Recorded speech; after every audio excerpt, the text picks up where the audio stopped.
The word fair derives from the Latin feria, meaning feast days or holidays. In ancient Rome and in the medieval period, it had already become clear that a fair was much more than simply a market, not only because the event took up a much larger area and brought together a great number of merchandise items, but also because the fair came along as an experience out of the ordinary, marked as a holiday on the calendar of the year. Fairs were often associated with religious recurrences and staged on the squares in front of churches. From time to time, they took over larger spaces and were even moved outside city walls to areas equipped for hosting vendors and buyers for the run of the event, which could be from 3 days to 50 or more. Regulations different from those in force ordinarily were enacted during the fair periods. The exemption from duties, suspension of legal proceedings, and the extension of the rights of asylum and hospitality. Special rules were applied by the Mastro Mercato, or fair master, a type of magistrate with duties which included regulating exchanges of merchandise and judging the merits of controversies which could arise at the time.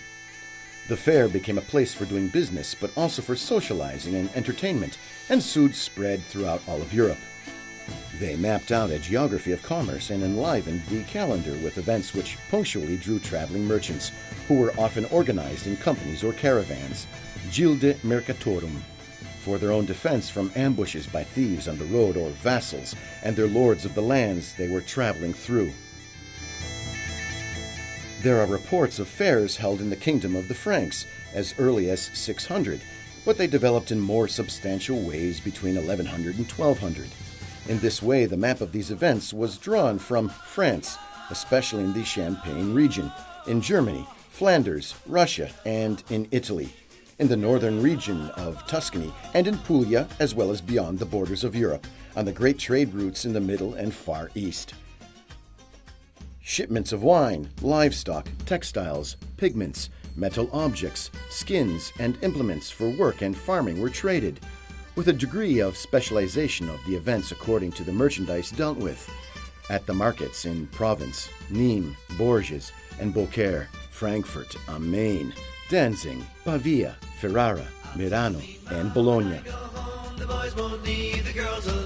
Many of the trade fairs in France revolved around wine and livestock, whereas in Central Europe trade was more in textiles and linen or cotton clothing and household goods, and the fairs in Gonzaga in Tarquinia, begun in 1400 and still running, featured agricultural products and implements. From the medieval period onwards, and especially in the area of the marine republics of Italy and during the Renaissance, came the rise of fairs as a site for entertainment and meetings of people from near and far away for creating a holiday to join with commerce. Beginning in the 1800s, with the Industrial Revolution in full vigor, trade fairs took on a further purpose, that of celebrating new technologies and extending the power of knowledge and the prestige of enterprises in the various countries taking part with their own ranges of products. The Leipzig Trade Fair in 1850 marked the first arrival not only of the actual products but also samples, mainly of glass, glassware, and ceramics, to open the way for the great trade shows of samples, where those attending could make comparisons based on catalogs and demonstration samples, as well as the arrival of the great universal expositions as showcases of the time and symbolic representations of the progress of civilization. The first universal exposition was the Great Exhibition of 1851, held in the Crystal Palace in London, which drew 14,000 international exhibitors and more than 6 million visitors for an event which consecrated with the city at the time and for the years to come as the great capital of finance and technology. This exhibition was followed by other great historic appointments, such as the Centennial International Exhibition of 1876, held in Philadelphia to celebrate the 100th anniversary of the signing of the Declaration of Independence, and the extraordinary 1900 Exposition Universelle in Paris. This great event involving the construction of railway stations, bridges, viaducts, and the opening of the first line of the Métro de Paris which was set in the shadow of the Eiffel Tower, built in 1889 to celebrate the centennial of the French Revolution, to symbolize modern times with the arrival of radio communications and talking movies in the heart of the Belle Epoque.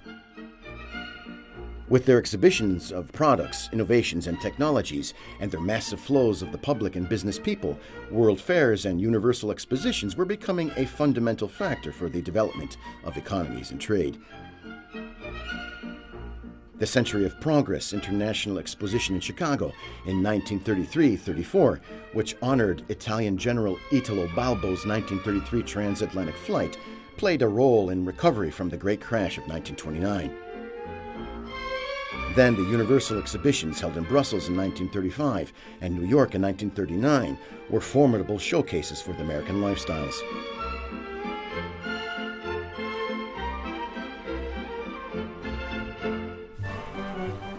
Other important events were held in Italy, the Campionaria in Milan in 1920, and during the 20 years of fascist rule, there were investments in the construction of new trade fair centers such as those of the Bologna Littoriale in 1927, which included a sports stadium,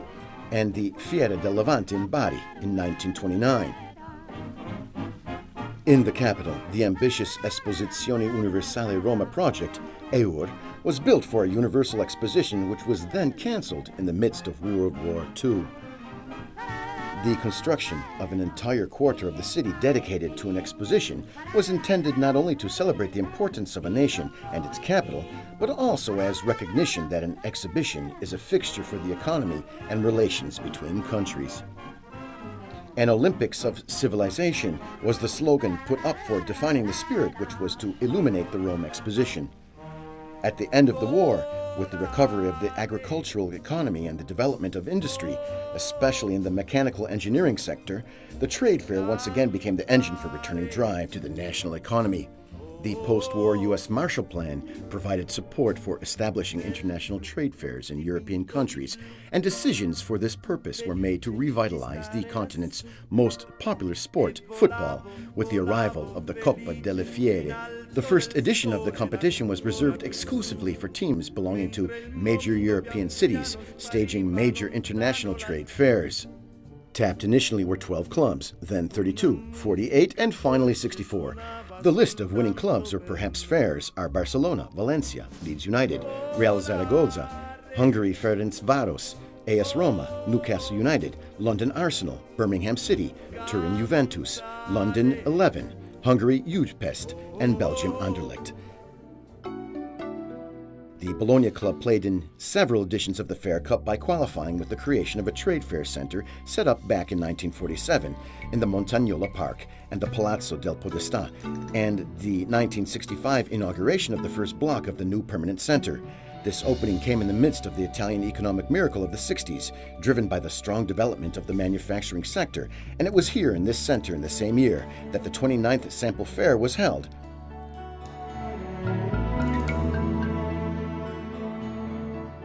In 1969, AIMA, the International Exposition of Agricultural Mechanization, was created in Bologna by Unacoma, the Italian Association of Agricultural Machinery Manufacturers of the time, now the Feder Unacoma Federation. This first edition got off the ground with 224 manufacturers, 24 from abroad, exhibiting on 14,000 square meter area, and the arrival of 11,000 business people to score an immediate success. The number of exhibiting companies in square meters of exposition space was doubled for the second AIMA in 1971, and has steadily climbed from one edition to the next, driven by the speedy growth of the country's industry to confirm the excellence of this sector in the realm of made-in-Italy products.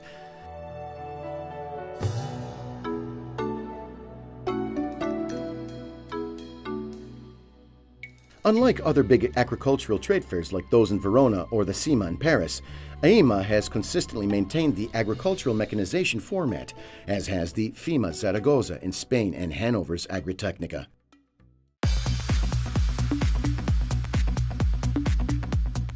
By now, the Bologna Trade Fair has become one of the world's most important for the sector, featuring 1,800 industries exhibiting, 600 coming from abroad, and taking over an area totaling 300,000 square meters. including 150,000 square meters net for the exhibition of machinery and equipment, with more than 30,000 models grouped in 14 sectors of specializations.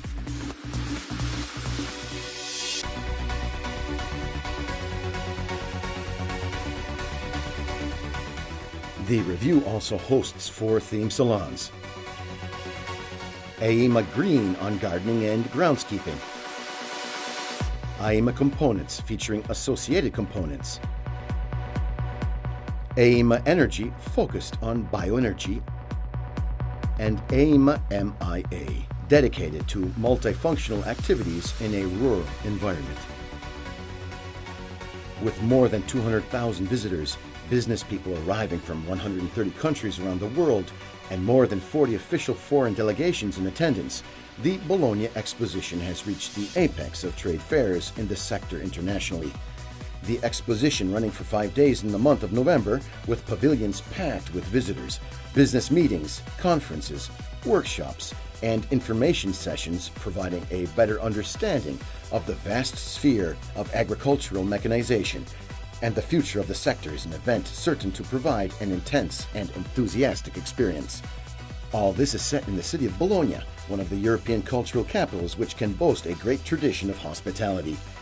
The reach of AEMA International, however, goes well beyond promotions and commercial consideration to also ensure a wealth of learning experiences on the human scale for visitors taking in the engines, the bright bodywork, the shapes and colors of mechanical equipment and components, to find in these seemingly unlimited ranges of machinery and equipment our genius, inventiveness, drive to make progress, to confirm ourselves through work.